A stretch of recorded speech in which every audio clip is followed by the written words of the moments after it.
जब स्नेहा को पता चलता है कि सिद्धू ने उसे झूठ बोला है तो वो अपनी बात पर अड़ी रहती है कि सिद्धू ने उसे धोखा दिया है। और उसका अंतर्मन उसे समझाता है कि सिद्धू की मंशा अच्छी थी, मनोहर की बुरी मंशा के विपरीत। क्योंकि उसे लगता है जिस तरह उसके पिता मनोहर ने धोखा दिया उसी तरह सिद्धू ने भी उसे धोखा दिया है। फिर स्नेहा कहती है कि उसने गलतियाँ की है लेकिन सिद्धू ने हमेशा उसे माफ़ किया है। वो उसे माफ़ करने के बारे में भी सोचने लगती है। वो जानना चाहती है कि वो चुपके से उसकी मदद करने के लिए क्यों आ जाता है। फिर उसे एहसास होता है कि सिद्धू शायद उससे प्यार करता है। दुर्गावती सिद्धू को घर ले आती है और उसे करेले का जूस पीने को कहती है। और उधर स्नेहा घर आती है। सोनी पूछती है कि क्या सिद्धू ठीक है। स्नेहा बताती है वो ठीक है। गंगा आती है, सिद्धू के बारे में पूछती है। स्नेहा कहती है सिद्धू ठीक है, वो घर चला गया और उसने हमारी बहुत मदद की है। सोनी भी उससे मदद करने को कहती है। गंगा प्रार्थना करती है कि मुरली के माता पिता सुहाना के रिश्ते के लिए राजी हो जाएं। मुरली कौशल्या से गंगा को पॉजिटिव जवाब देने को कहता है। कौशल्या को इंदू की बातें याद आती है और वो कहती है कि उसने सुहाना को स्वीकार कर लिया है। वो मुरली से गंगा को घर बुलाकर रिश्ते के बारे में बात करने को कहती है। मुरली कहते हैं कि वो गंगा से पहले ही बात कर चुके हैं। कौशल्या अपनी बात पर अड़ी रहती है। दुर्गावती के पास गंगा का फ़ोन आता है और गांव का नाम रोशन करने के लिए वो उसकी प्रशंसा करती है। गंगा कहती है कि बच्चों ने बहुत मेहनत की और खो खो का मैच जीता। दुर्गावती पूछती है कि सुहाना के रिश्ते का क्या हुआ। गंगा कहती है मुरली के माता पिता ने तो कोई जवाब ही नहीं दिया। दुर्गावती कहती है वो जाकर उन पर प्रेशर डाल सकती है, लेकिन गंगा दबाव देने से मना कर देती है। और गंगा कहती है कि मैं खुद उनसे मिलने जाऊंगी और उनका जवाब पूछूंगी। दुर्गावती कहती है वो सही कह रही है और फिर भी वो कहती है कोई काम हो तो मुझे ज़रूर बताना। गंगा उसे धन्यवाद देती है। फिर स्नेहा को याद आता है कि सोनी ने उसे इंदू को लड़कियों को बीमार करने के जुर्म के बारे में बताया था।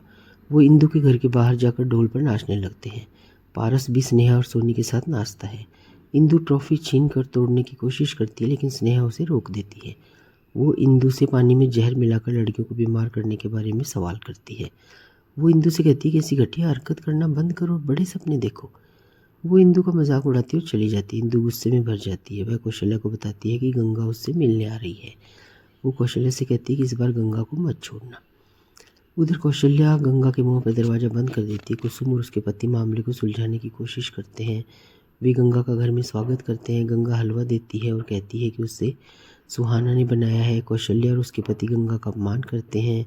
इंदू वीडियो कॉल पर ये सब कुछ देखती रहती है और हंसती है। गंगा बताती है कि सुहाना ने 8वीं कक्षा तक की पढ़ाई की है लेकिन आर्थिक तंगी के कारण आगे नहीं पढ़ पाई।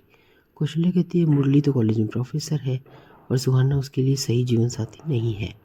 गंगा कहती है कि मुरली सुहाना से प्यार करता है। जब उनसे बच्चों की खुशी के लिए राजी होने की गुजारिश करती है तो कौशल्या मना कर देती है और उल्टा मुरली को फंसाने के लिए उसकी बेटी को ताना मारती है। गंगा रोने लगती है और सोचती है कि वो इतनी जल्दी हार नहीं मान सकती। वो फिर कौशल्या से विनती करती है। कौशल्या कहती है गंगा का परिवार उसके लायक ही नहीं है। गंगा कहती है कि वो शादी का कार्यक्रम अच्छे से करेगी। कौशल्या गंगा से उसके पति के बारे में पूछती है। इंदु सोचती है अब स्नेहा और सोनी गंगा का उदास चेहरा देखेंगी। मुरली के पिता कहते हैं कि वो सुहाना को स्वीकार करके समाज में अपनी इज्जत नहीं गंवा सकते।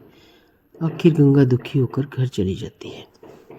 एपिसोड गंगा माई के एपिसोड में आगे इमोशनल ड्रामा होने वाला है, खासकर स्नेहा के उथल पुथल के माध्यम से।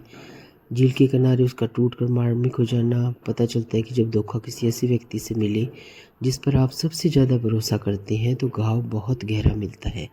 शायद आपकी और हमारी ज़िंदगी में भी ऐसे मौके कई बार आए हैं। सिद्धू का स्पष्टीकरण उसके चरित्र में गहराई जोड़ता है क्योंकि वो उसका झूठ स्वार्थी नहीं बल्कि लगाव लगता है। और इसी तरह से सुहाना का साथ पाने के लिए गंगा का संघर्ष, समाज का दर्द दिया हुआ, खासकर जब वो दूर से गंगा के अपमान को